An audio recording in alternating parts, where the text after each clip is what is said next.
سڵاوی خوای گەورەتان لێبێ بینەران و بێسەرانی خۆشەویستی کەناڵی ئاسمانین پەیام لە هەر کوێیەکان جوانترین سڵاوی خوای گەورەتان لێبێ و هەموو کاتێکتان پڕ لە ئارامی و پڕ لە ئاسوودەیی و تەندروستێکی باش بێ. خۆم بە خۆشحاڵ و بەختەوە دەزانم لە ئەڵقەیەکی نوێی بەرنامەی باس و خواست بە دیداری ئێوەی عەزیز و خۆشەویست شاد دەبمەوە و ئەڵقەیەکی نوێی بەرنامەکەتان پێشکەش ئەەکەم.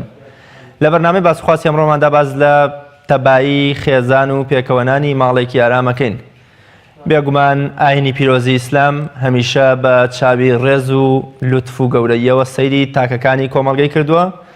و هەمیشە سەیری خێزانێکی پێکەوەلکا و خێزانێکی ئارام و ئاسوودە و پێکەوە ژیاوی کردووە. بۆیە هەوڵی لە پێشینەی ئیسلام بریتی بۆ لە دروستکردنی خێزانێک لەژێر سایەی ڕێنمایی و ئەحکام و یاسا ئیسلامیەکاندا کە جیاواز بێ لە خێزانی کۆمەڵگە ناپابندەکان بە ڕێسا و یاسا و ئەخلاقە پەسەندەکانەوە. بۆیە خێزان کۆڵەکەی یەکەمی بنیادنانی هەر کۆمەڵگەیەکە بە تایبەت کۆمەڵگەی ئیسلامی و کۆمەڵگەی موسڵمانان. بۆیە پێغەمبەری خوا صلی الله علیه وسلم هەمیشە بە چاوی ڕێز و خۆشەویستیەوە سەیری خێزانی کردو و گەورەترین کار ئاسانی و یارمەتی داوە بۆ دروستکردنی خێزان و هەر گەنجێک هەر کەسێک جۆرێ لە جۆرەکان هەستی بە شتێک کردبێ. بۆیە پێغەمبەری خوا صلی الله علیه وسلم ڕێنمایی کردو بۆ پێکەوەنانی خێزان. دوای دروستکردنی خێزانیش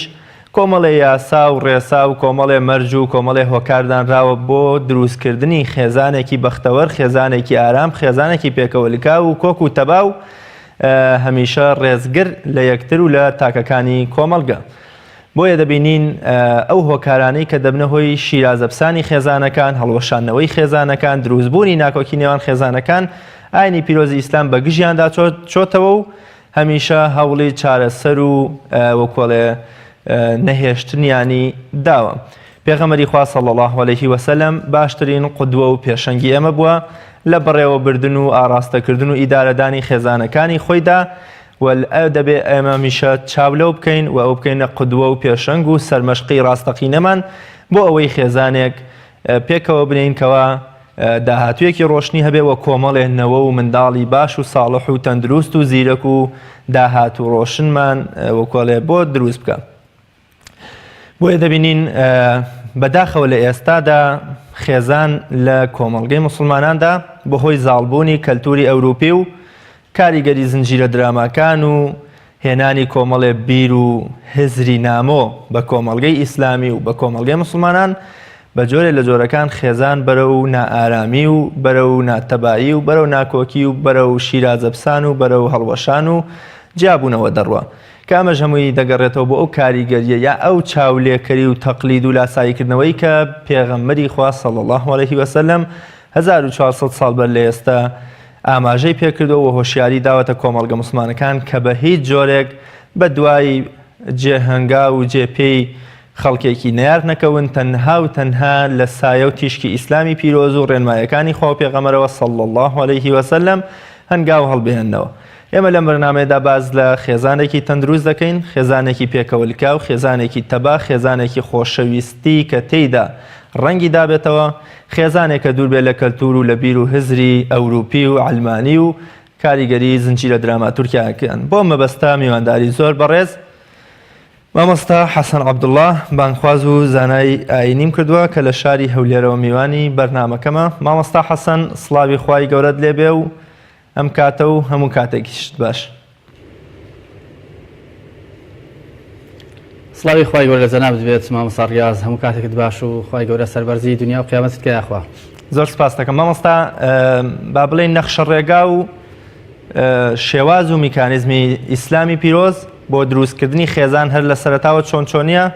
باشترە داخلی نێو خێزانە بین تا بزانین خێزان چۆن ئارام دەبێ و چۆن تەبا و کۆک دەبن. الله بسم الله الرحمن الرحيم الحمد لله والصلاة والسلام على حبيبنا ونبينا محمد رسول الله وعلى آله وصحبه ومن والاه. طبعا باسی با بڵێن تەبایی خێزان و پێکەوەنانی ماڵ و خانەوادەیەکی ئارام لە ڕاستیدا باسێکی زۆر گرنگە، پێویستە هەڵوێستەی جددی لەسەر بکەین، چونکە ئێستا کۆمەڵێک لە گرفت و کێشە و ئارێشەی با بڵێن زۆر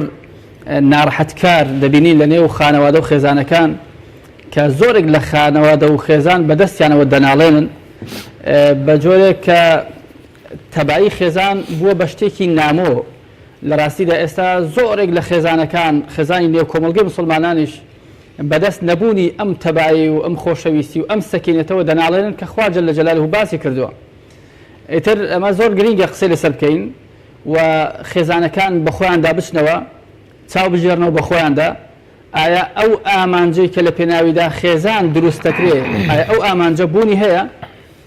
ئەوەی کە خوا سبحانه وتعالى باسی کردووە لتەسکونوا ئیلەیها؟ ئەگەر نییە هۆکارەکان چین بۆچی نییە؟ ئەگەر هەیشە بیپارێزن و قەدری بزان و زیاتر پەری پێ بدەن. طبعا لە ئیسلامدا پێکەونانی خێزان شتێکی پیرۆز و مبارەکە. فەرمانی خوای پەروەردگاری لەسەرە و هاندانی پێغەمبەری خوای صلی الله عليه وسلم لەسەرە، بەڵکو خوای پەروەردگار جەل جەلالوهو کردووە بە داب و ڕەفتار و سنەتی سەرجەمی پێغەمبەران عەلەیهیم الصەلاة وەسەلام و پێغەمبەری خۆشمان سەڵات سەلامی خوای گەورەی لەسەر بێت و خوای پەروەردگار فەرموویەتی وأنكحوا الأيام منكم والصالحين من عبادكم وإمائكم إن يكونوا فقراء يغنيهم الله من فضله. خوای پەروەردگار چەندین ئاەتا باسەوەی کردووە کە پێویستە با بڵێن خێزان پێکەوە بنرێ بە ڕێکار و ڕێگا شەرعی و تەندروستەکان. طبعا چۆنی پێک دێنرێت؟ ئێمە دەزانین کە بە تایبەتی لەو کۆمەلگا و وەکو تاکی مسلمانیش دەزانین کە بەختەوەری و ئاسوودەی ئینسان و سەربەرزی و ئەوەی کە کەڵکی بۆ ئینسان هەیە بۆ ئێستای و بۆ داهاتووی لە غەیری ئیسلامدا ئینسان دەستی ناکەوێت. بۆیە پێکەوەنانی خێزانێکی ئارام هەر لە سەرەتاوە دەبێ لە ناوەڕاستیشی و تا کۆتاییش. پێکەوەنانی خێزانێکی ئارام ئەوەیە کەسێک بەنێتێکی ساغ و پاکەوە بەنێتی پاراستنی دین و کەرامەت و عێرضی خۆی و پاراستنی دین و ناموس و کەرامەتی عێرضی بەرامبەریشی و بە مەبەستی ڕازیبوونی خوای پەروەردگار و جێبەجێکردنی فەرمانی خوای پەروەردگار و بۆ بەدیهێنان و بەدەستهێنانی ئارامی دەرونی خۆی هەڵدەستێت دەگەڕێ بە دوای کەسێکدا کە هاوسەرێکی شیا و گونجاو بێت بۆ ڕەفتاری بۆ هەڵسوکەوتی لە ڕووی دینیەوە لە ڕووی ئەخلاقیەوە لە ڕووی تێگەیشتنیشیەوە. ئیتر کە کەسێکی وای با بڵێن دەستنیشان کرد اینجا پیاوەکە کەسەکە کوڕەکە دیسان بە ڕێکایەکی وا ڕێگەیەکی وا کە تێدا سەربەرز بێ بەبێ پێچ و پەنە بەبێ شتی پەنهانی و با بڵێن جۆرێک لە نەجوا پستە پست و چرپەچر بکردن، بەڵکو بە سەربەرزانە بە ڕێگای خۆی دەچێت لە دەرگای ئەو ماڵە دەدا بە شانازیەوە داوای ئەو ئافرەتە دەکات کە پێی وایە بۆ دین و دوای کەسێکی گونجاوە. دوای ئەوە کە ئەوانیش تەماشای دەکەن طبعا متابعی دەکەن و فعلا لە دین و ئەخلاقەکەی ڕازی دەبن کە ئەمە زۆر گرینگە. وەکو پێغەمبەر فەرمی عەلەیهی الصەلاة وەسەلام إذا أتاكم من ترضون دينه وخلقه فزوجوه. هەر کەسێک هات بۆلاتان داخوازی کچەکانتانی کرد داخوازی خوشکتانی کرد ئەگەر لە دین و ئەخلاقی ڕازی بوون لە دوو شتی ڕازی بوون لە پەیوەندی ئەو ئینسانە لەگەڵ خوا پەیوەندیشی لەگەڵ خەڵک هەم لەگەڵ خوای پەروەردگار کەسێکی خواپەرستە هەم لەگەڵ خەڵکیشە کەسێکی دڵسۆز و محتەرەم و بەڕێزە تەبیعەتی باشە نەرمونیانە ڕەزیل نییە چاوپیس نییە دڵپیس نییە زمان پیس نییە ڕق نییە وشک نییە لەگەڵ خەڵکە تعاملێکی وانیە کە لەگەڵی نەتوانی کەسەکە هەڵکات تعاملی لەگەڵ بکە بەڵکو کەسێکی گونجاو بێت لە ڕووی دینەوە لە ڕووی ئەخلاقیەوە. پێغەمبەر فەرمی عەلەیهی الصەلاة وەسەلام فەزەوجوه ئەوە بیکەن بە خزمی خۆتان ئەو ئافرەتەی پێ بەخشن مادەم ئافرەتەکەش فعلا لەسەری ڕازیە و بە کەسێکی گونجاوی دەزانێت. جا ئەمە ڕێکارە شەرعیەکەیە بۆ ئەوەی کە کەسێک فعلا بچێتە ناو با بڵێن ئەم ژیانە تایبەتەی کە پێ دەوترێت ژیانی هاوسەرێتی یان ژیانی خێزانداری کە بێگومان مەرحەلەیەک و ژیانێکی تایبەتە و هەر کاتێک ئەگەر کەسێک لە ڕێگایەکی ناشەرعیەوە لە ڕێگایەکە لە سەرەتایەکەوە دەست پێ بکات بەم ژیانە کە ڕێگایەکە شەرعی نەبێت ڕەزامەندی خوای لەسەر نەبێت بە تەئکیدی کۆتایی ئەم ژیانە مای ڕەزامەندی ئینسانەکە نابێت. هەر کەسێک بیەوێت بگا بە ئامانجێک کە دڵی پێی خۆش بێت بەهۆیەوە سەری بەرز بێت هەست بە ئاسوودەیەکی زۆری دەرونی بکە پێویستی سەرەتاکەشی حیساب بکە ئایا لە سەرەتادا هەنگاوەکانی کە هەڵدەگرێت بۆ ئەو ئامانجە هەنگاوەکانی شەرعین یان نا خوای پەروەردگار پێ ڕازەیە یان نا ناکرێت یعنی کەسێک بە تەمای پێکەوەنانی خێزانێکی شەرەفمەند و پڕ لە شانازی بێ بەڵام بەڕێگایەکی حرام بەڕێگەی خیانەتکردن و ناپاچیکردن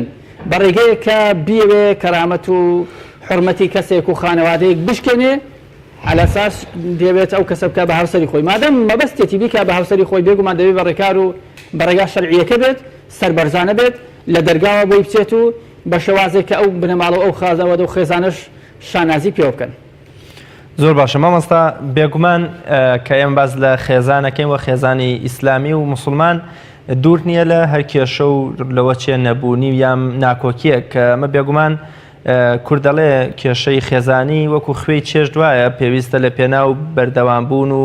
بنیادنانی خێزانە هەبێ و پێغەمبەری خوا صلی الله علیه وسلم زۆر جار بوومنە خێزانەکانی کێشەیان هەبووە لەوەی کە ماڵی دنیایان داوا کردو یان کۆمەڵێ شت پێغەمبەری خۆیان ئازار داوە یا و نمونەی کە کابرا دەچێت سکاڵا لە ژنەکەی کە لا ئیمامی عومەر سێرەکە ژنەکەی ئیمامی عومەر زیاتر بە سەریا دەنگ بەرزەکاتەوە و نمونە ئیمامی عەلی و خات و فاتیمەش کە پێغەمبەری خوا صلی الله علیه وسلم بە ئەبا توڕاب و بە باوکی خۆڵ یا کوڕی خۆڵ ناوی دێنێ مەبەستمەوەیە ئێمە لێرەدا باز لە خێزانێک ناکەین کە وەکۆڵێ مۆڕاڵ و یۆتۆپیایەک بێت کە دوور بێت لە هیچ کێشەیەکی بچووک مەبەستم ئەوەیە کە بپرسم کەواتە ئەشگونجێ خێزان کێشە و ناکۆکی تێدا بێ بەڵام بە مەرجە سنووری خوددا و مرۆڤەکانی تێدا یام تاکەکانی خێزانی تێدا نەشکێنرێ. بەڵێ طبعا مامۆستا ڕیاض یەکەم کەسانێک کە خوای پەروەردگار جەل جەلاله خەڵقی کردوون و کردوونی بە باوک و دایکی مرۆڤایەتی کە ئادەم و حەوا بوون ئەو کاتێک کە ئەوان لە نێو بەهەشت بوون خوای گەورە پێی فەرموون جەل جەلاله ئێوە لە نێو بەهەشتا تووشی هیچ شتێک نایان کە پێی وترێ گرفت و کێشە نەبرسیتان دەبێ نەتینوو دەبن نەماندوو دەبن نەکێشە دەکەوێتە بینتان چونکە شوێنێکە کە پێی وترێ بەهەشت بەڵام کاتێک کە لە بەهەشت دێنە دنیا بێگومان لەم دنیادا صفەتی دنیا وایە قل نهبطوا منها جميعا بعضكم لبعض عدو ئێمە کە لەسەر زەوی دەژین زەوی هەر وەکو کۆمەڵێک هۆکار هەن پاڵنەری ئینسانن بۆ چاکە کۆمەڵی هۆکاریش هەن کە ئەگەر ئینسان ئاگای لە خۆی نەبێت دەفعی دەکەن بە ئاراستەیەکی دیکە بۆیە فعلا لە دنیادا لەسەر زەویدا ژیانی کامل دەست هیچ کەسێک نەکەوتووە کەسێک ئەوەی یعنی ڕۆژگارێکی نایەتە بەردەم و بەنەسیبی نابێ بڵێت نابێ لە گوڵ کاڵترم پێ بوترێ نابێ شتێک ببینم و چاوم بە شتێک بکەوێت کە دڵم پێی ناخۆش بێت ناشتیوانە ئەمە بۆ پێغەمبەری صلی الله علیه وسلم مەیسەر نەبووە پێغەمبەری خوش علیه الصلاة والسلام لە دەوروبەری خۆی کۆمەڵە قسەی بیستووە نەک خێزانەکانی بەڵام دەوروبەری کۆمەلگا بەگشتی کۆمەڵە قسەی بیستووە کە دڵی پێی ناخۆش بووە ناڕەحەت بووە خوا جل جلاله باسی دەکات کە فعلا کۆمەڵی شت بووە کە دڵی پێغەمبەری علیه الصلاة والسلام عاجز کردو بۆ لە دنیادا ئەوە نییە بڵێ هەتا خێزانەکان پیان وابێ یعنی خێزانێکی میثالی وەکو دەڵێن ئایدیالیستی کە هیچ کێشەیان نەبێ هیچ گرفتی تێدا نەبێ بەخوا لە دنیا بۆ هیچ کەسێک مەیسەر نابێ نەبووە نە ئێستاش هەیە و نە لە داهاتوش دەبێت نا یعنی ژیانی دنیا بریتە لە ئیمتحان و ئیبتیلا ئینسان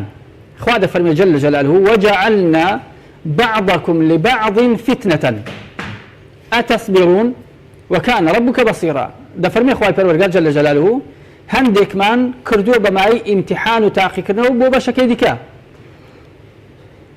ئایا سەبر دەگرن لە بەرامبەر یەکتری ئارامتان هەیە چێژ لەو ئیمتحاندا مراقبی خەڵکە خوا جل جلاله بۆیە دەفەرمێ وكان ربك بصيرا بۆیە ئەگەر خەڵک پێی وابێ یان پیاوێک پێی وابێ ئافرەتێک پێی وابێ ژیانێکی خێزانی پێکەوە دەنێت کە هیچ کێشەی تێدا نەبێ قسەی ڕقی تێدا نەبێ نابەدلی تێدا نەبێ هەموو شتێک بەدلی ئەو بێ بە حەزی ئەو بێ هەرچی داوای کرد هەبێ هەرچی ویستی لە قسە ببیستێ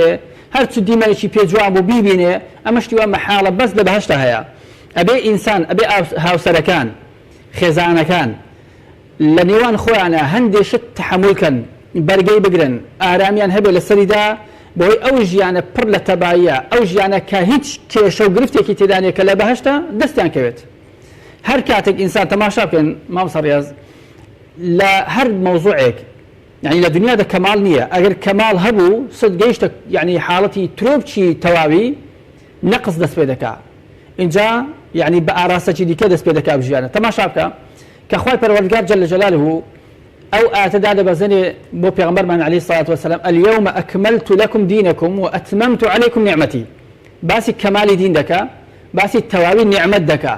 لە پاشی ئەوەی کە فعلا هەموو شتێک کامل بوو چ دەست پێ دەکات اینجا وەفاتی پێغەمبەر صلی الله علیه وسلم دەست پێ دەکات بۆیە لە ژیاندا ئەوە نییە بڵێ وەڵا خەڵک بگاتە کەمال ناگەی کەمال چونکە ئەگەر ئینسان بگات بە کەمال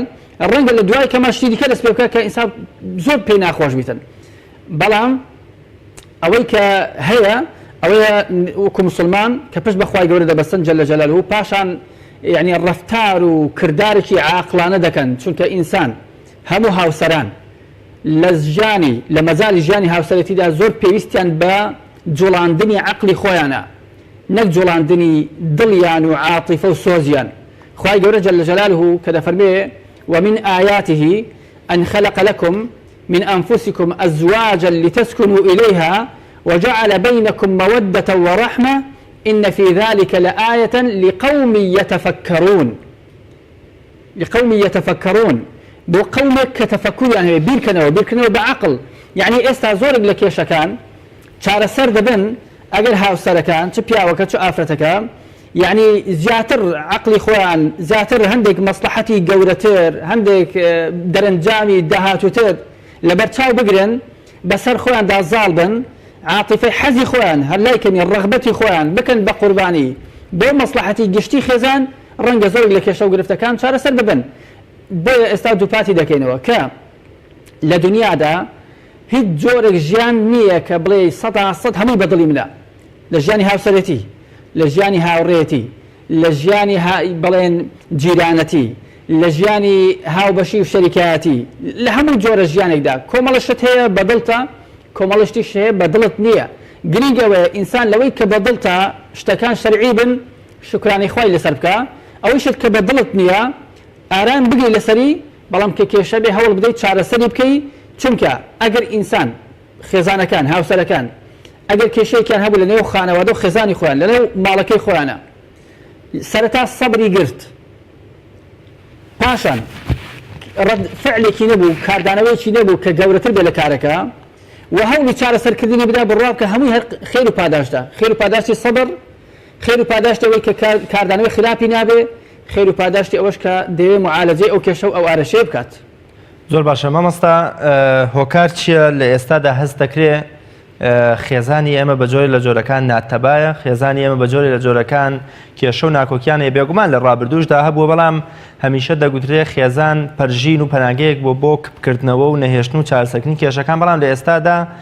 خێرا دەگاتە دادگا خێرا دەگاتە ماڵە خەزوران خێرا دەگاتە تەنانەت فەیسبوک و تۆڕە کۆمەڵایەتەکانیش بۆچی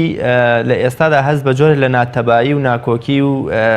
پەرتەوازەی نێوان خێزان ئەکرێت بەڵێ دەست خۆش بە فعلا مامۆستا ڕیاض یعنی خێزان مایەی پاراستنی حورمەت و عەیب و کەم و کورتەکانی ئینسانە خێزان یەکێک لە سیفەتەکانی سروشتی ژیانی خێزانی ڕاستەقینە ئەوەیە کە پیاوەکە ئافرەتەکە لەوێدا کۆمەڵشتی هەیە کە ڕەنگە نەنجی بێ ڕەنگە عەیبە بێ ڕەنگە نەقس بێ بەڵام لەوێدا دای دەپۆشێ ئینسان جوانتر دەرەکەوێ پاکتر دەرەکەوێ ڕاستتر دەرەکەوێ خوای گەورە فەرموویەتی جەل جەلالوهو هن لباس لەکم وأنتم لباس لهن چۆن لیباس ئینسان پۆشتە دەکات جوانی دەکات دەڕازێنێتەوە ژیانی خێزانیش دەبێ هەروە بێ ئینسان بەهۆی ژیانی خێزانیەوە دەبێت سەربەرز بێ نەک عەیبدار بێ ئێستا بەفعلی زۆرێک لە خێزانەکان بەداخەوە کە لە ژیانی خێزانەتیدا کۆمەڵی عەیبیان بەدەرکەوتووە تا بەر لەوەی بگا بەو ژیانە بەو قۆلاغا یعنی وا تەسەوڕ دەکرا کە پیاوێکی زۆر باش دەبێت بۆ خێزانەکەی ئافەتێکی زۆر باش دەبێت بۆ پیاوەکەی بەڵام دوای گەیشتنەوە قۆناغا فعلا شکستیان هێناوە بەڵکو لەوێدا کۆمەڵگە عەیب و کەم کورتیان بەدەرکەوتووە ئەمەش عەیبێکی گەورەیە بە تایبەتی بۆ ئینسانی ئیماندار بۆ کەسی مسلمان ژیانی خێزانی وەکو باسمان کردەوە پێشتر خوێنبانەوە شوێنی سەکینەتە شوێنی ئارامیە شوێنی سوکنایی دڵە خوا فەرمووی لیتەسکونوا ئیلەیها پیاو دائما لە ماڵەوە ئەو لە دەرەوە ئەو جەنجاڵی و ناڕەحەتی و ماندوون و ئارەقەڕشتن و ئەو قسە ناخۆشی و ناڕەحەتی کە دەیبیستێت و دەیبینێت لازمە کە دێتەوە ماڵ هەست بە سوکنایەکی زۆر بکە یعنی ڕابکە لە دەرەوە بۆ ماڵەوە بۆی ئارامەکەی دەستکەوێ لیتەسکونوا ئیلەیها لە دەرەوە بۆ ماڵەوە ڕابکە بۆی ئارامی دەستکەوێ نەک لە ماڵەوە بۆ دەرەوە ڕابکە بۆ لە دەرەوە ئارامی دەستکەوێ شتەکان پێچوانە بوورێتەوە ئەمەش بێکمان تەدەخلی شەیتان و شەیتان سیفەتەکانی هەیە یعنی ئەمەش تەسیریوانی هەیە ئێستا بۆ بە ئاراسەیەکی کەدا ڕۆیشتووە بەر لەوەی ببن بە هاوسەری یەکتری بۆ یەکتری دەمردن ئێستا کە بوون بە هاوسەری یەکتری کۆمەڵێک کەلێن دروست بووە شەیتان تەدەخل دەکات لە ژیانیان لەبەر یەکتری دەمرن خەریکە لەبەر یەکتری دەمرن یعنی پێشان ئەو ئافرەتە هەموو دنیای ئەو پیاوە بوو هەتا بەڕێوەی بیخوازێ یان پیاوەکە باماشەوە هەموو دنیای ئەو ئافرەتە بوو بەردەوەی بێبگەن ئێستا لەبەر یەکتری هەموو دنیایان لێ تاریک بووە هەمووی دنیا لەوێ کاتۆتەوە ئەمەش هۆکاری خۆ هەیە بێگومان بەڵام هۆکار یعنی هۆکارە گرنگەکە ئەوەیە ژیانی خۆشەویستی ژیانی ژن و مێردایەتی بەبێ خۆشەویستی ناچێتە سەر خوا فەرمیێتی جەلە جەلالوه وجعل بینکم مەودەة لە بینی ئێوەدا ئەی هاوسەران خدا خۆشەویستی دروست کردووە مەودەت ئەو مەودەتە ئەو خۆشەویستیە چاوی ئینسان دادەخات لە ئاست عیب و کەم و کورتەکانی بەرامبەر ئەو خۆشەویستیە وا لە ئینسان دەکات خۆنەویست بێ طبعا خۆشەویستی و خۆویستی یان خۆپەرستی دوشتی دش بە یەکن ئێستا بۆچی پیاوەکە بەرگە ناگرێت تحملی هەندێک شت ناکە لە خێزانەکەی یان ئافرەتەکە بۆ تحمل ناکە لەبەرەوە خۆشەویستی کەم بووە خۆویستی زۆر بووە خۆی دەوێ حیسابی خۆی دەکات دەڵێت چۆن ئەم قسەی کرد لە بەرامبەر بە من چۆن ئەم ڕەفتاری نواند مافەکەی منی پێشێر کرد ماڵەکەی بە من نەدا ئاوای کرد هەر حیساب بۆ خۆی دەکات بەڵام خۆشەویستی هەر حیسابکردن بۆ خۆ نییە خۆشەویستی بریتە لە سایەک لە سێبەرێک ئەو خانەوادە و خێزانە بەڵکو خانەوادە و خێزانی دوای ئەوانیش پشت ئەوانیش کە خەزوری هەردوو لایەنە خەزور و خەسوەکان ئەوانش دێنە ژێر ئەو سایە و سێبەرە بەڵام خۆویستی بەس هەر خۆ دیتنە بەس خۆی دەبینێت حیساب بۆەوە دەکات دەڵێ وەڵا ئەو قسەی کردی من شانی ئەو قسەیە نیم حتا شەیتان وان لێ دەکات جاری وایە دەڵێت تۆ خەسار بووی تۆ زۆر لەوە شیاوتری ئەو کەسە هاوسەرت بێ ئەو ئافرەتە خێزانی تۆ بێ یان ئەو پیاوە با بڵێن هاوسەری ئەو ئافرەتە بێت دەڵێت تۆ لەوە جوانتر بووی لەوە شیاوتر بووی ژێهاتی تر بووی یعنی خەڵکی دیکە بۆ تۆ دەمرد خەڵکی دیکە زۆر مەمنونی تۆ بوو تۆ چۆن شت بەوە کرد یان تۆ چۆن ئەو ئافرەتت خواست شەیتان تەدەخل دەکات وفعلا بەس هەر خۆیان دەبینن جا ئەگەر کەسەکە خۆی بینی ئەو خۆویستیە ئەو ئەنانیەتە وا دەکات ئینسان بەرچاوی ڕەش بێ بەرامبەر بە ئەو کەسانی لە بەرامبەرتن یعنی ئەگەر کەسێک خۆویست بوو برادەرەکانی ناخوێنێتەوە هاوسەرەکەی ناخوێنێتەوە دایک و باوکی ناخوێنێتەوە براکانی ناخوێنێتەوە جیرانەکانی ناخوێنێتەوە هاو نیشتیمانەکانی ناخوێنێتەوە بەس خۆی دەبینێت و خۆی دەخوێنێتەوە هەر حسابش بۆ خۆی دەکات چی پێ باش بوو چی حەزی لێ بوو ئەوە دەکات بۆ بەرامبەرەکەی زەرەر بێ زەرەر نەبێت نا بەلایەوە گرنگ نییە جا ئەوە کە ئێستا بەداخەوە تووشی زۆری لە خانەوادە و خێزانەکان بووە طبعا بە تابەتی گەنجەکان تەماشا دەکەی طبعا ئەمەش وەکو باسم کرد مەسەلەی ژیانی خێزانەتی پێویستی بە بیرکردنەوەی زۆرترە یعنی زۆرێک لە ئێمە بە حکمی ئەوەی کە مەسەن زۆر زار لە تەلەڤیزیۆن ئەوانەوە دەردەکەوین کەناڵ ڕاگەیاندەکان ئیتر خەڵک زۆر کێشەی دێنێتە لای مامۆستایان گومانی تێدا نییە یعنی کێشە دێنێت کە وای لێ دێت دەگرێت لەبەر کێشە و گرفتی خۆی دەڵی پیاوەکەم ئەوەندە خراپە لەگەڵم یان حتا پیاوەکە بە هەمان زۆر سکاڵای حاڵی خۆی دەکات لە بەرامبەر بە خێزانەکەی هاوسەرەکەی لێ دەپرسی باشە پێشان ئێستا تۆ کە خێزانەکەت یان هاوسەرەکەت وا دەبینیت وا باسی دەکەی پێشی ئەوەی کە شووی پێ بکەی یان بیخوازی ئایا نەتدەزانێ ئەو سفتانە هەیە دەڵێ بەرێ وەڵڵا دەمزانی یعنی ئەو سفتانە هی ئەو کاتیە هی پێشترە ئەی باشە نەتدەزانی بەڵێ وەڵی یعنی باسییان کرد و خەڵک مەدحی کرد و منیش ئەوستانە لە هاتە بەرچاوم و یەکسەر بەسەر خۆمدا زاڵ بووم کە ئەنەما چاک دەبێت چونکە زۆر خەڵک هەیە وا دەزانێ پیاوێک یان کوڕێک ئەگەر خراپ بێ هەندێک صفەتی نەشیاوی هەبێ یان کچێک هەندێک صفەتی نەشیاوی هەبێ دوور لە خوشک و برایانمان وا دەزان ئەگەر یعنی چۆن ئەو ژیانی هاوسەرەتی چاک دەبێ یعنی هەندێک حتا پیان وایە کوڕی عەجوول و لاسار کچی عەجوول و لاسار مەثەڵەن پیان وایە ئەگەر چۆن ئەو ژیانی هاوسەرەتی یەکسەر چاک دەبن با بەخۆ ژیانی هاوسەرەتی وەکو دەڵێن خۆ نەخۆشخانەی دەرونی نییە تا کەسێک بچێتەوە لەوێ دەرێ عیلاج وەرگری و یەکسەر چاک بێت ناوانە دەبێت یعنی کۆمەڵێک عیبە هەیە ئینسانەکە چاچیکە بەخۆیدا بچێتەوە کەم کورتەکان باش کە اینجا بچێتنەوە ئەو خۆناغە باشە بە ژیانێکی نوێ هەروەکو بە جەستەیەکی نوێ بە جلو بەرگی نوێ دەچێتنەوە ئەو خۆناغە دەبێت بە دەرونێکی دیکەشەوە بچێتنەوە ئەو خۆناغە یعنی هەندێک کەس ژیانی هاوسەرەتی پێکەوە ناوە بەڵام تەماشای بکە ڕەفتارەکانی بیرکردنەوەکانی چوونە دەرەوەی هاتنەوە ماڵەوەی برادەرەکانی هەر هی زەمەنی پێش هاوسەرێتیە هیچی نەگۆڕاوە. ئێخۆ کەسێک کە دەچێتە نێو ژیانی خێزانی دەبێت عەقڵی زیاتر و فراوانتر بێ، هەستکردنی بە مەسئولیت زۆرتر بێ، زیاتر خەمخۆرتر بێ، هەر زیاتر وجودی لەو ماڵە هەبێ. کەسێک هاتۆتە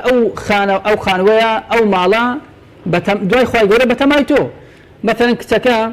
دایکی بەجێهێشتووە، باوکی بەجێهێشتووە، خوشک و براکانی بەجێهێشتووە، هەمووی بەجێهێشتووە لە بەرخاتی پیاوێک ناکرێ خۆ ئەو پیاوەش هەروەکو چۆن پێشان خێزانی نەبوو شەوان درێک دەهاتەوە ئێستا شەوان درێک دێتەوە، ڕۆژی ئیشی نەدەکرد، کاری نەدەکرد، هەتا سەعات 12 دەخەوت، ئێستاش هەتا سەعات 12 دەخەوێ. ئەگەر بە ئاگا هات یەکسەر مۆبایلەکەی و تۆڕە کۆمەڵایەتەکان دەچێتە نێو وەکو دەڵێن جیهانی شین، خۆ نابێ وەکو پێشان بێ. برادەرەکانیش ئەو برادەرانن کە وەکو خێزاندار نین و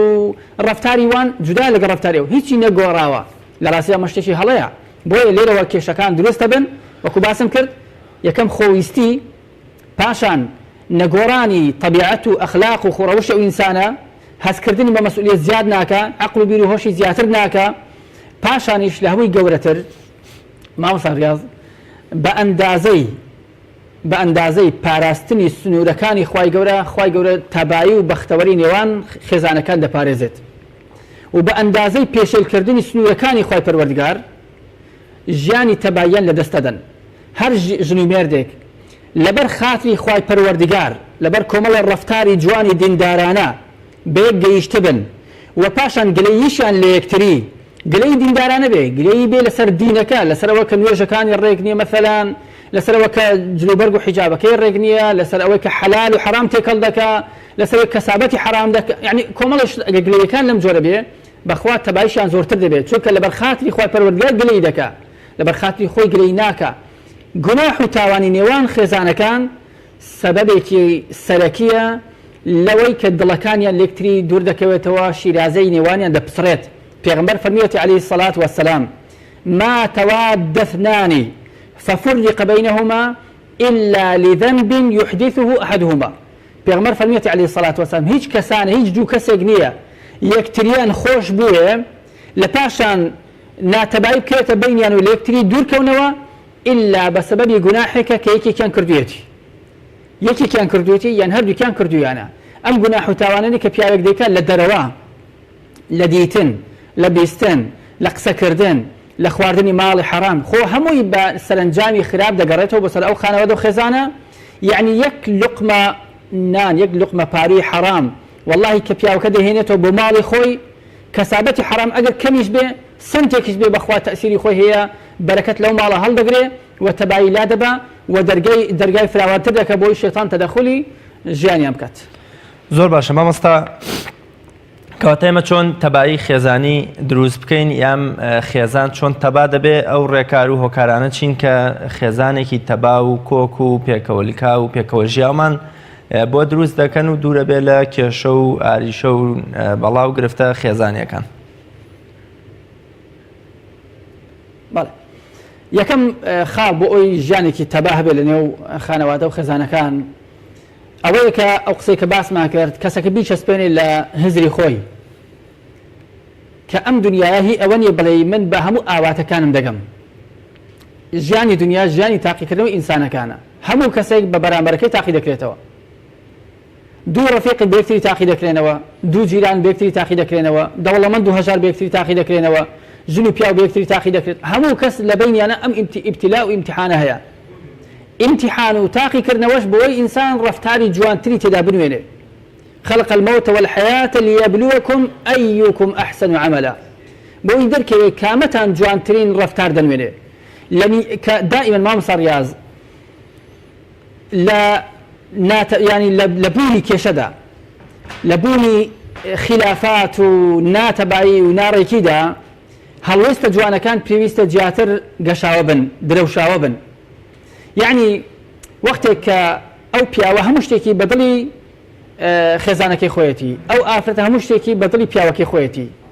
یعنی هیچ هونەر نییە کە بەرامبەرەکەشی چاکەی بکات. بەڵام هونەر ئەوەیە کە شتێکی بەدڵ نییە لە بەرامبەرەکەی کەچی ئارام دەگرێت، ئەو ناڕێکیان ئەو شتێک کە بەدڵینە نابێتە سەبەبی ئەوەی ئەوش ڕەفتارێکی هاوشێوە بنوێنێت. خوای گەورە جەل جەلالوه باسی ئیماندارانی کردووە لە زۆر شوێندا کە فەرموویەتی بۆ نمونە وەیەدڕەئونە بالحەسەنەتی السەیئەتە، ئیمانداران بە ڕەفتاری جوان وەڵامی ڕەفتاری نەشیاوی بەرامبەرەکەیان دەدەنەوە. تخوا من ئەو پرسیارە لە هەموو هاوسەرێک دەکەم کە ئێستا گوێی لە ئێمەیە، چەند لە ئێوە ئاوان کە وەڵامی ڕەفتاری نەشیا و بە ڕەفتاری جوان دەدەنەوە؟ کامەتەن ئەم ئاەتان جێبەجێ کردووە کە خوا فەرموویەتی ولا تستوي الحسنة ولا السيئة ادفع بالتي هي أحسن. چاکە و خراپە وەکو یەکنین، ئێوە پەنا ببن بۆ ئەو ڕەفتارەی کە جوانترین ڕەفتارە نەشیا و ناشرینەکەی بەرامبەرتان چاوپۆشی لێ بکەن و حیسابی بۆ مەکەن. چەندتان ئەم ئاەتەتان جێبەجێ کردووە. یعنی ئێستا ئەو ئاەتە جێبەجێ بکەین لە بەرامبەر هەڵەی خێزانەکەی پیاوەکەی ئەو بێت کارێکی جوان بکات، چی لێ دێت؟ خوا دەفەرمێ فإذا الذي بينك وبينه عداوة كأنه ولي حميم. ئەوەی کە لە بینتان دژاتی دروست بووە کە تۆ دەی وەڵامی خراپە بە چاکە دەدەیەوە، وەڵامی نەشیاوی بەشتی گونجاو دەدەیەوە، ئەو کەسە لە بینتاندا دژمنایەتی و دژاتێکەیە وای لێ دێت دەبێتە دۆستێکی زۆر خۆشەویستت. بەڵام خوا فەرموویەتی جەل جەلالوه فەرموویەتی وما يلقاها إلا الذين صبروا، کەس ناتوانێت بەو ئاستە بگاتە ئەو پلەیە إلا ئینسانی سابر و خۆراگر نەبێت. وما يلقاها إلا ذو حظ عظيم. جا ئەمە بچەسپێنین با پیاوەکە پێی وانە بێت ئەگەر ئێستا لەگەڵ ئەو خێزانەی کێشەی هەیە ئەگەر ئەوە تەلاق بدا خوانەخواسا یان لی قبول نەکات و هەڵەکە بکە بە هەڵا، سبەینێ دەتوانێت خێزانێک تر پێکەوە بنێ ئەم خێزانە بڕوخێنێ و بیڕمێنێ و ئەم خانەوادەیە لەناو بباتەوە ئەم خێزانە کۆتای پێبێنێ، بەڵام دەتوانێت لەگەڵ ئافرەتێکی تر خێزان و خانەوادەیەکی گونجاوتر و شیاوتر پێکەوە دێنێت. نە هەمان شتە، بەڵام وەکو دەڵێن بە لەونێکی دیکە بە ناوێکی دیکە یەک شتە یەک بابەتە بچی بۆ هەر شوێنێک ئەوەی کە لە ئەو خانەوەدە و خێزانە هەیە لە ناو خانەوەدە و خێزانێک تریش هەیە بە شەیەکی ڕێژەی و نسبی بۆ باشتر وە ئینسان هەڵکە تحمل بکە هەوڵی ئەوەش بدا کە بڵێن خراپەکان ڕاست کاتەوە هەڵەکان باش کاتەوە، نەک ئەوەی دائیمەن بەهۆی هەڵەی بەرامبەر یەک هەڵەی هەیە. پێغەمبەرمان فەرموویەتی عەلەیهی سەڵات وسەلام ئەم حەدیثە پێویستە پیاوی ئیماندار ئافرەتی ئیماندار گوێ لێ بگرێت. پێغەمبەر صلی الله علیه وسلم بۆ ئێمەی مسلمان فەرموویەتی لا يفرك مؤمن مؤمنة، با هیچ پیاوێکی ئیماندار ڕانەکات و وەڕەس و بێزار نەبێت لە ئافرەتە ئیماندارەکەی خۆی، با لێی تووڕە نەبێ، با لێی ڕانەکە، با لێی بێزار نەبێ، با بەهۆی هەڵەو کەم و کورتێوە تەلاقی نەدا، شتەکانی لێ گەورە نەکە، کێشەکان لەنێو ئەو خانوێدا نەبن بۆ دەرەوە بۆ خانوێکی تر و بۆ ناو خێزانێکی تر. بۆ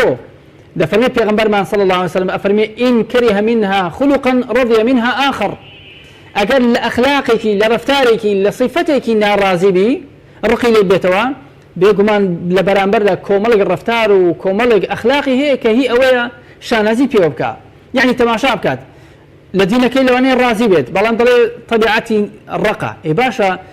ئەدی ئەگەر ئافرەتێک دەستکەوت بە یان هاوسەرێکی دەستکەوت بە ڕەفتارێکی ڕق بووایە دینەکەشی نەبووایە ناموسی باشە، بەڵام مەثەن دەماشا دەکە هاوسەرەکەی بۆ مەسەی چێش لێنان و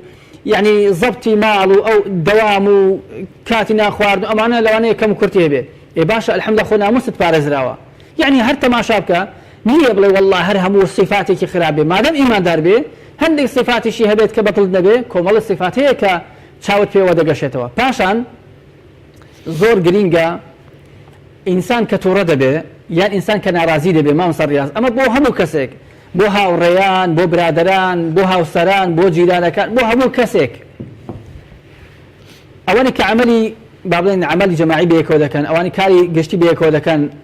باو جۆرە کەسانە تەماشا بکەن دائما لە بەرخاتری خوای پەروەردگار ناڕەزاییەکەی خۆی دەرببڕێ، نەک لە بەرخاتری خۆی. پێغەمبەرمان صلی الله علیه وسلم لە هەموو ژیانیدا لە سەرتاپای ژیانیدا لە بەرخاتری خۆی لە هیچ کەسێک تۆڕە نەبووە، لە بەرخاتری خۆی تۆڵەی لە هیچ کەسێک وەرنەگرتووە ئەبەدەن،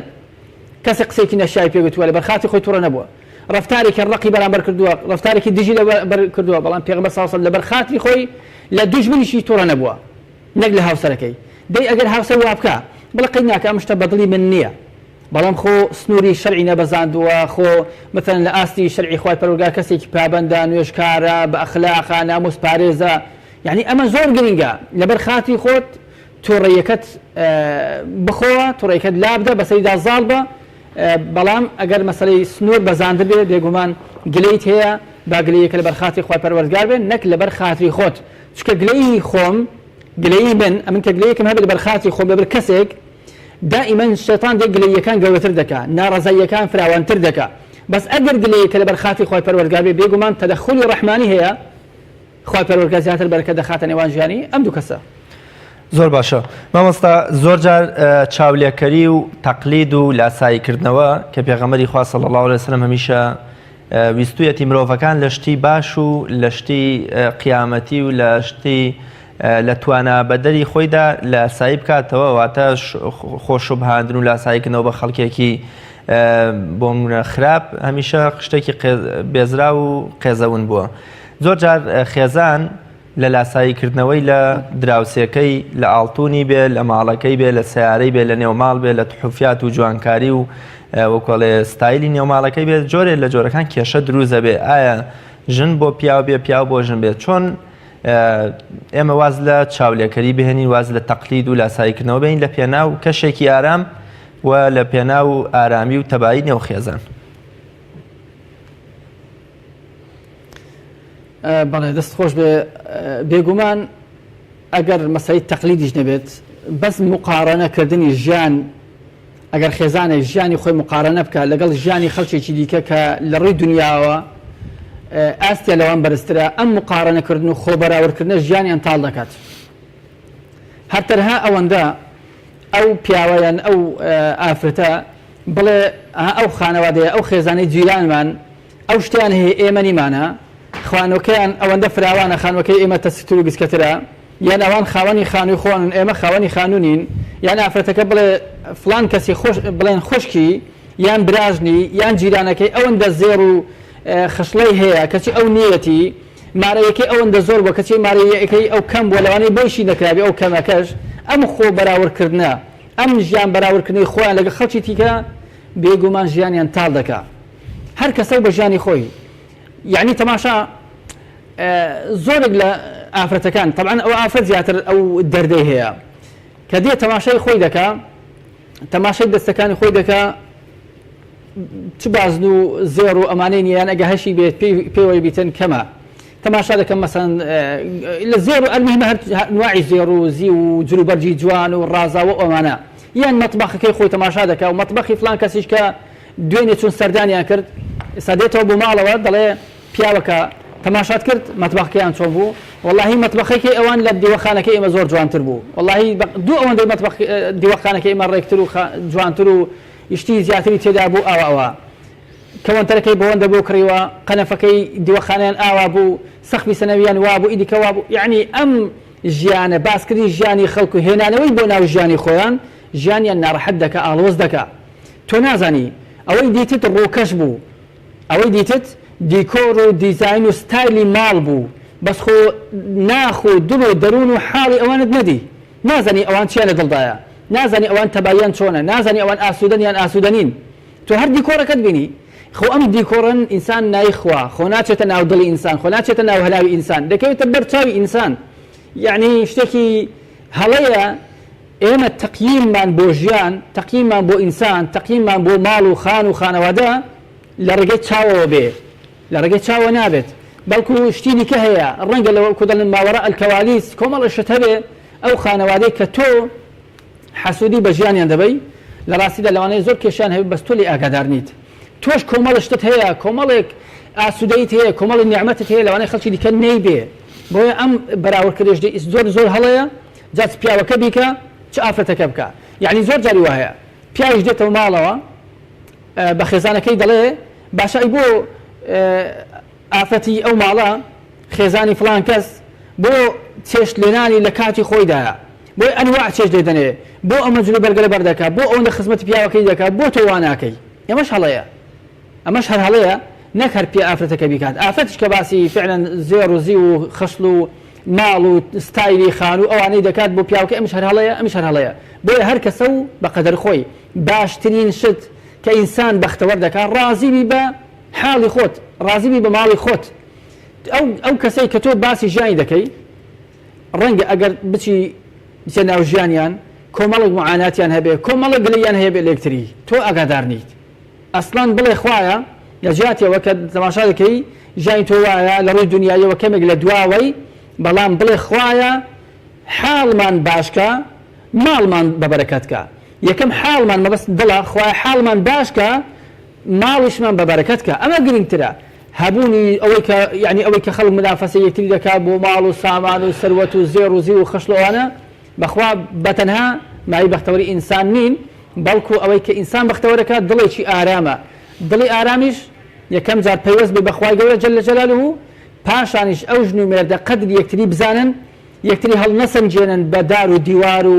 کاشی و بەردی حەلان و زێڕ و زی و ئەم بابەتانە بەڵکو یەکتری هەڵسەنجێنن لە خلالی ئەخلاقیان لە خلالی ڕەفتاری جوانیان لە خلالی قوربانیدانیان لە خلالی دڵسۆزی بەرامبەر بە یەکتریان لە خلالی ئەوەی کە چاویان تەنها ئەوان دەبینێت و خەڵکی دیکە نابینێت ئەوە گرنگە وەلەو ڕوانگەشەوە بۆ یەکتری سیرکەن زۆر باش مامۆستایان لە ئێستاە بێگومان خێزانی ئێمە زۆر بەداخەوە بەشێکی ئەتوانین بڵێن بەشێکی زۆر کەم ئاراستەکردن و پەروەردەکردنی خێزان و منداڵی داوەتە دەست تەکنۆلۆژیا و زنجیرە درامەکان و مێدیا بە شێوەیەکی گشتی تەنانەت لە چەند مانگ و چەند ساڵی ڕابردوودا کۆمەڵی حاڵەتی کوشتن هەبوون نزیکترینیان ئەو کوشتنی ئەو گەنجە بوو لە شاری سۆران کە لەژێر کاریگەری ئەو چەک و تەقەمەنیەی نێو یاری پۆبجی بوو کە هاوڕێیان لە پێناو خۆشی خۆیاندا پێی وای زانی بوو کە گولەی تێدانە بەڵام سەرنجام هاوڕێیەکیان خۆیان کوشت لە ئەنجامی سوحبەت و کاریگەری یاریە تەکنۆلۆجیەکان و دادگاکانیش دەناڵێنن کە زۆربەی زۆری بۆ نمونە زنجیرە درامەکان کاریگەریەکیانە بۆ لە دروستکردنی خیانەت و بۆ ناپاکی نێوان خێزانەکان و جیابوونەوەی بۆ نمونە خێزانەکان و کاریگەربوونی خێزان بە ستایلی جلوبەرگ و خۆراک و سیارە و تەنانەت خان و ڤێلا ئەو شتانە ئەمە دەکەمە کۆتا پرسیارم خێزانی موسڵمان بۆچی خانەوادە تۆکمە و پتەوەکەی پێغەمبەری خوا صلی الله علیه وسلم و یاسا و ڕێنماییە بە پێزەکانی پێغەمبەری خوا صلی الله علیه وسلم و دەقە قورئانیەکانی خوا جل جلاله ناکەنە پێشەنگ و ناکەنە تۆوی کێڵگەیەکی لەبار بۆ خێزانەکانیان بەڵام کاریگەرن بە کەلتوری تورکی و بە زنجیرە دراما تورکیەکان و ئەوانن کە نامۆن بە زمان و بە کەلتور و بە ئاین و بە ئەخلاقی کۆمەڵگەی کوردەواری لەگەڵەوەژا لە ڕووی سیاسیەوە تورک هەمیشە دژمن و نەیار و سەرسەختی میلەتەکەمان بۆ وەکو میلەتی کورد. بەڵێ طبعا مامۆستا ڕیاض گرفتێکی گەورە کێشەیەکی گەورەی ئینسانەکان ئەوەیە وەختێک دەزانن شتێک هەڵەیە کەچی هەر ئەنجامی بدە و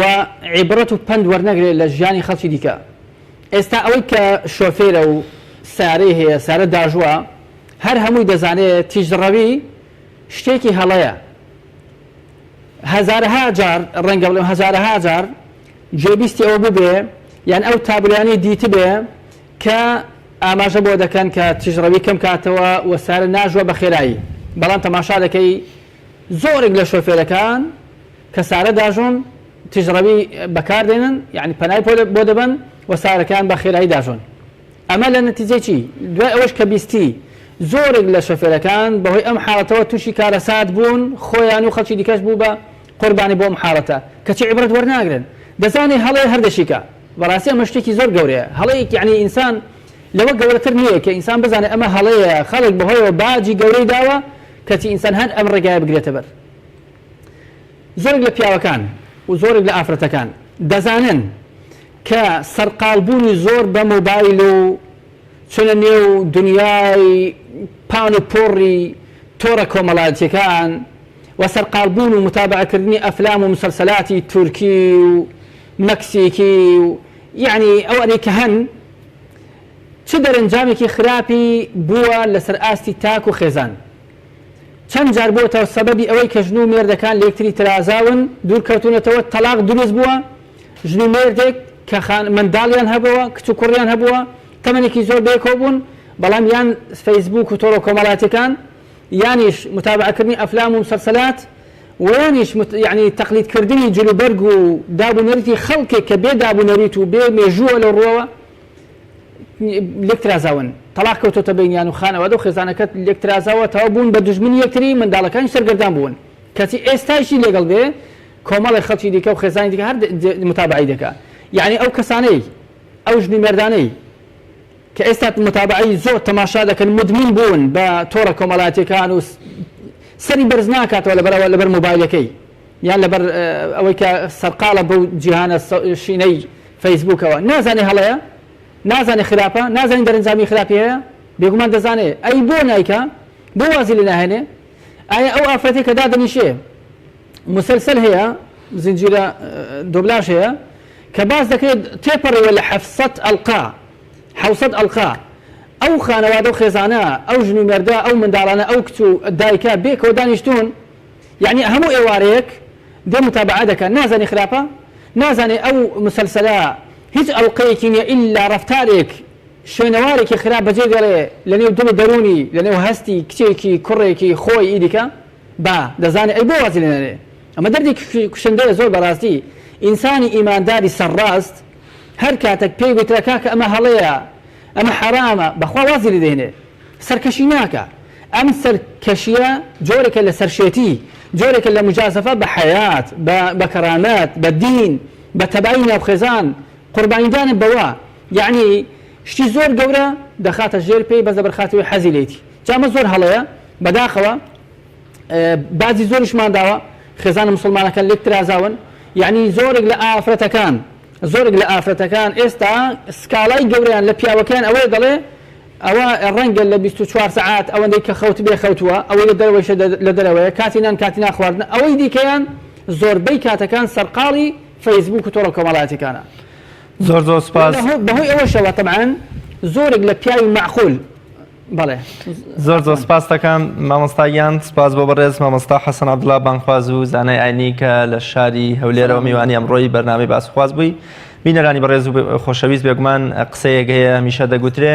ئەگەر دەتەوێت کۆمەڵگەی هەڵوەشێنی کۆمەڵگەی شیرازە بپسێنی کۆمەڵگەیە بەرەو پەرتەوازایی و بەرەو هەڵدێران و بەرەو هەڵوەشانەوە بەری لە شکۆی سێ جیل یام لە سێ شتی مقەدەس بدە کەسایەتی ئاینیەکان هەر ئاینێک بێ لە کۆمەڵگەدا کە ئاین هەمیشە هۆکاری پێکەوە ژیان و لیکاندنی کۆمەڵگە بووە و مامۆستا و پەروەردەکاران لەگەڵ خێزاندا ئەم سیانەم بڕوخێن کۆمەڵگە بەرەو ڕوخان و پەرتەوازەیەکی ئومێد دەکەین لە کۆمەڵگەی خۆماندا بە چاوی ڕێزەوە سەیری شەخسیاتە ئاینیەکان بکەین ئەوانەی کە پێشەنگن لە چاکسازی کۆمەڵایەتی هەروەها مامۆستا و پەروەردەکارانی قوتابخانە و خێزان تا بە یەگەشتنەوەی تر بەخوای گەورە مێرەبانتان ئەسپێرم هەر شاد و سەرکەوتوو من خواتان لەگەڵ